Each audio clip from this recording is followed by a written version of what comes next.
Rahmat Alamin bermaksud Islam yang dibawa oleh Nabi Muhammad merupakan rahmat untuk seluruh alam.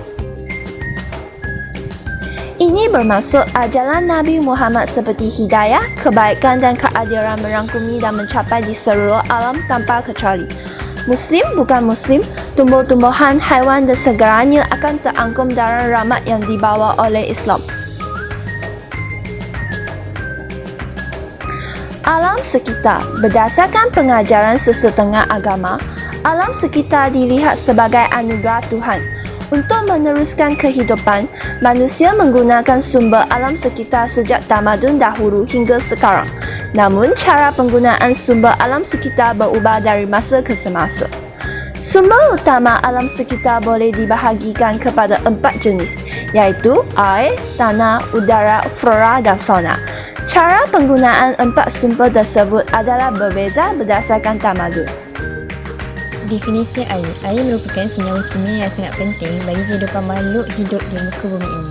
Air adalah zat atau materi atau unsur yang penting bagi semua bentuk kehidupan yang diketahui sampai saat ini di bumi. Tetapi, tidak di planet lain. Air menutupi hampir 71% permukaan bumi. Penggunaan air pada tamadun lama.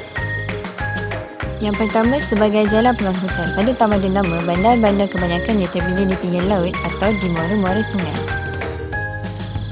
Oleh itu, semua masyarakat menggunakan jalan air. Pengangkutan air juga merupakan pengangkutan kedua terpenting selepas pengangkutan darat pada masa tersebut. Yang kedua, sebagai sumber makanan. Manusia pada tamadun dahulu bergantung kepada sumber makanan di dalam sungai. Selain itu, oleh sebab sumber air pada zaman dahulu adalah sangat bersih dan jernih, manusia tamadun dahulu memperoleh air mereka dari sungai terus. Penggunaan air pada tamadun sekarang. Pertama, sebagai penggalakan perdagangan pelabuhan.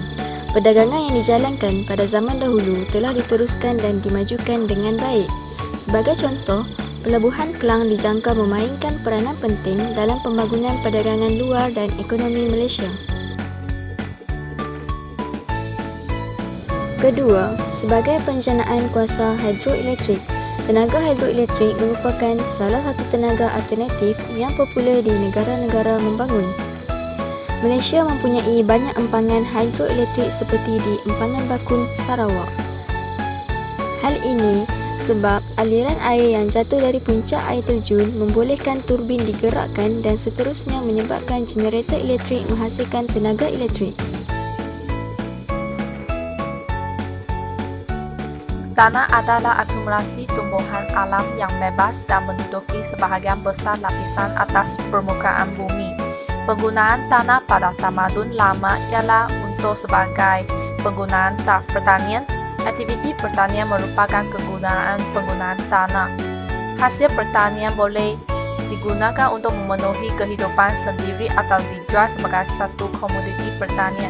Yang kedua ialah untuk sebagai baku pembuatan seni. Seniman pada tamadun dahulu telah mencipta hasil karya seni dengan penggunaan tanah. Contoh karya seni ialah guci, patung cetakan, pembuatan topeng dan ornamen rangan. Penggunaan tanah pada tamadun sekarang ialah untuk pembinaan jalan raya. Manusia zaman sekarang menggunakan tanah untuk memaksimalkan kemudahan sendiri seperti memastikan keberkesanan menyediakan infrastruktur. Contoh pembinaan jalan raya ialah Lebuh Raya Utara Selatan untuk menjalankan aktiviti penghantaran. Yang kedua ialah pembinaan bangunan. Penduduk yang semakin ramai membawa kesan pembinaan bangunan sebagai tempat kediaman. Selain itu, institusi pendidikan, perubatan, persukanan dan sebagainya. Kualiti kehidupan manusia dapat ditingkatkan dengan aktiviti tersebut. Udara. Udara merupakan elemen yang paling penting kepada kehidupannya yang hidup atas bumi ini. Ia memenuhi ruangnya di atmosfera kita. Penggunaan udara pada tamadun lama.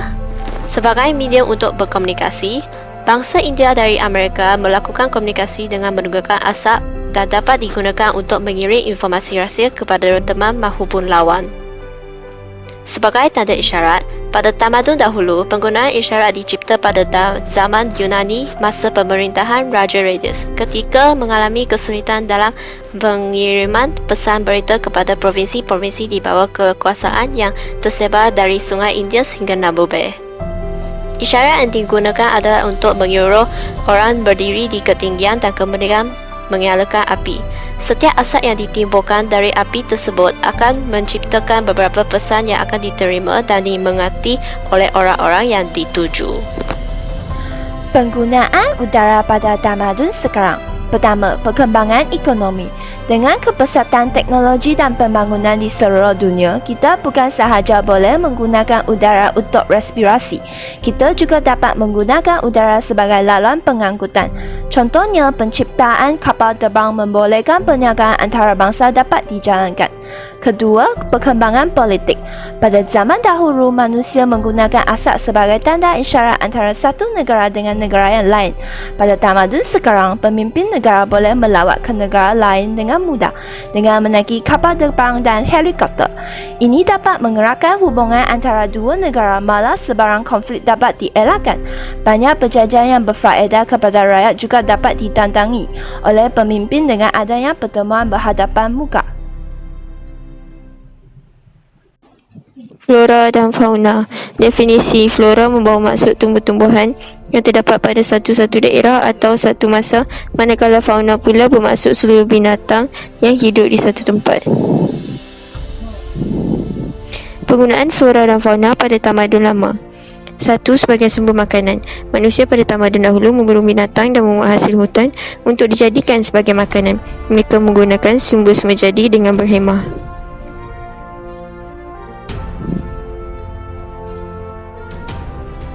2. Memudahkan kehidupan orang. Petani pada tamadun dahulu menggunakan kerbau petani untuk membajak. Kerbau petani telah meringankan kerja petani di padi dan mempercepatkan pengeluaran padi.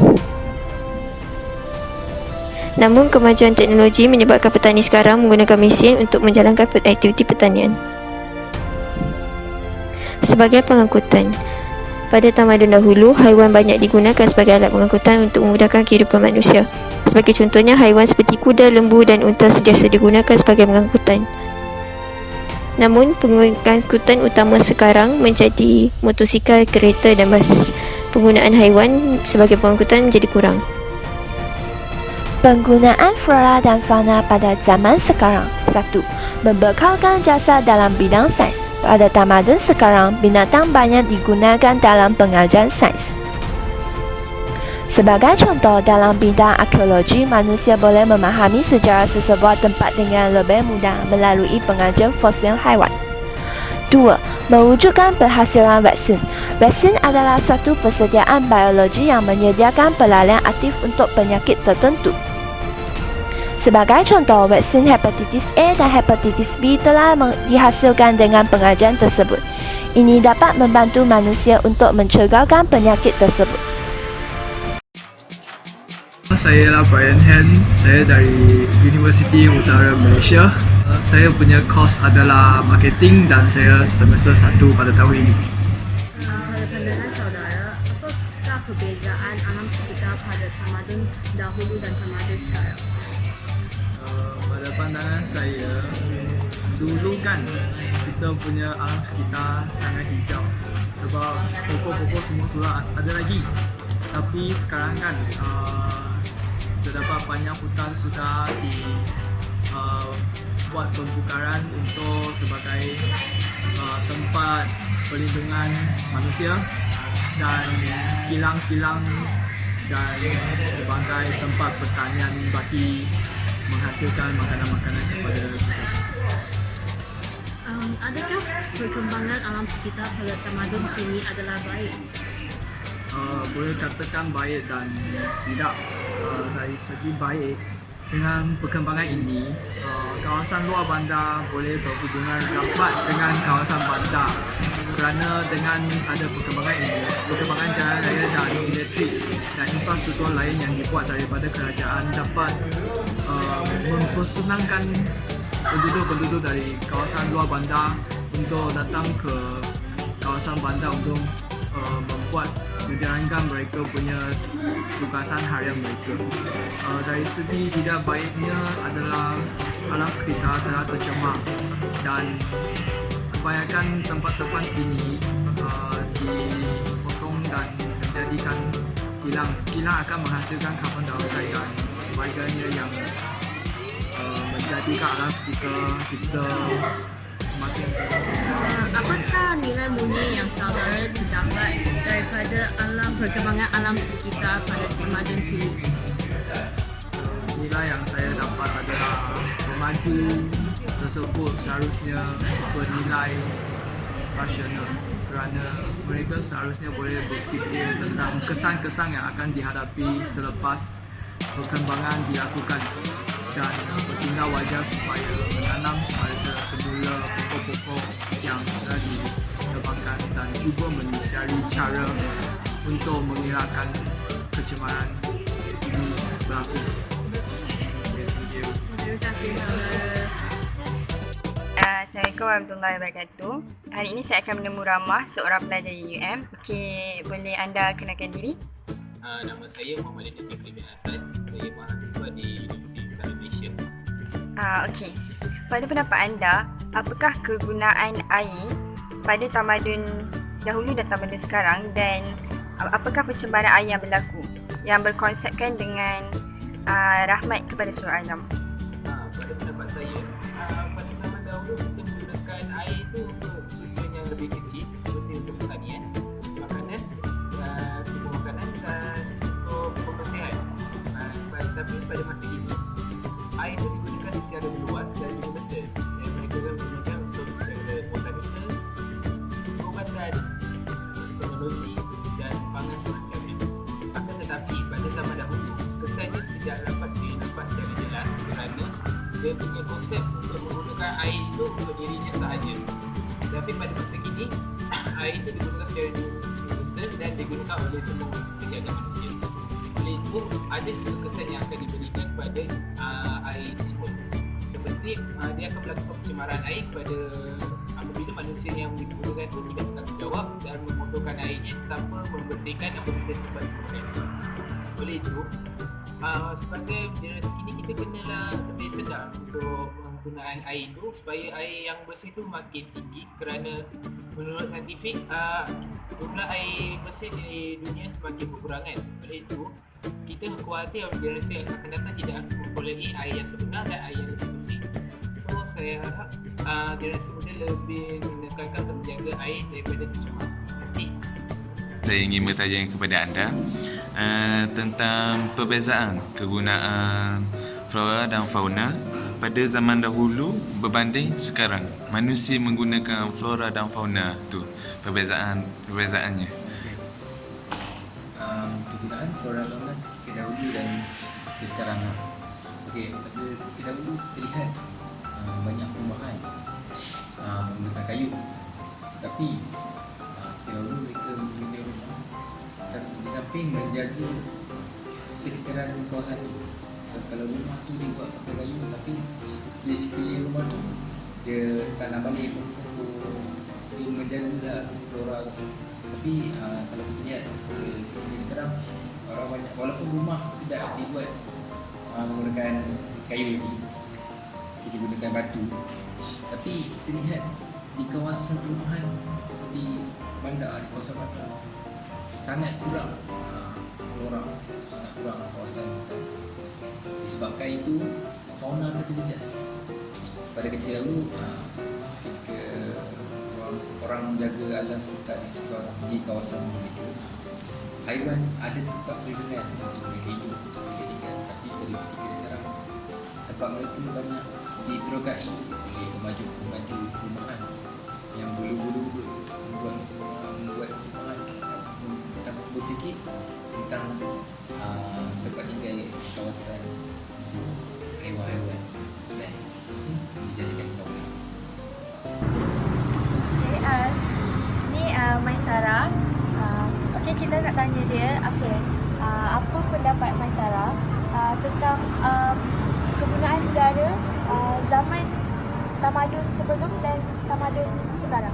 Okey, pada pendapat saya, pada zaman dulu, orang guna udara ni untuk mungkin kalau ada kecemasan untuk asap, untuk kena kasut dengan orang lain lah daripada tempat yang jauh.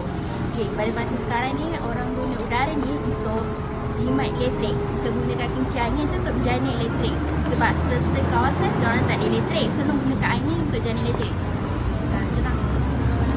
Sampai sekarang ni, apa nilai yang kita boleh dapat melalui penggunaan udara ni? Okay, nilai dia penggunaan angin ni misalnya kita boleh jimat elektrik, and then bila kita jimat elektrik ni pada masa sama kita